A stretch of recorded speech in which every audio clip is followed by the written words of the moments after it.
The People for the Ethical Treatment of Animals, or PETA, are some of the most hypocritical and worst people on earth, because one thing they definitely aren't is ethical.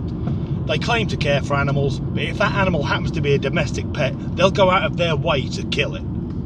Seriously, their animal care centres in the USA, they're basically death camps for anything that's ever worn a collar. They care for animals in much the same way that the Nazis used to care for the disabled when Dr. Mengele was on the ward.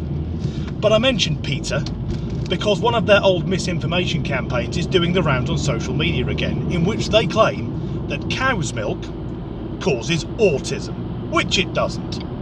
The scientific study on which this is based was debunked the day after it was published, and that was the best part of 25 years ago. But it got me thinking, because a while back I did a video about a group of white supremacists in America who were chugging back gallons of milk to prove their racial superiority, whereas all they actually proved was that they're utter dickheads. But there's a curious thing here, because human beings, when we're born, we have to be able to take in milk, and then when we move to solid food as young children, we become lactose intolerant, or we should. But white people don't have this happen. Caucasians don't become lactose intolerant, or very few. Whereas in parts of the world such as Asia, in particular China, almost the entire population is lactose intolerant because that gene switched off when they were kids. That also explains why when you go to a Chinese restaurant, the desserts are always utter shite. But using PETA's logic, it would make sense then that almost all autistic people would have to be white and of European origin, and there would be no autistic people in Asia where they can't ingest cow's milk to begin with.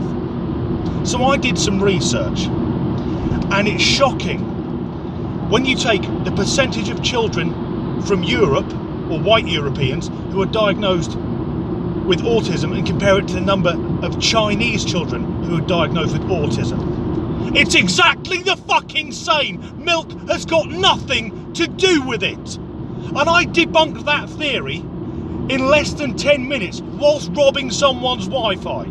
If you're watching this, if you're on Virgin Media and you are footyfan_86, think of a better fucking password. Took me less than 30 seconds to get in. It wasn't hard, but something that is hard is living with autism, because it's a disability.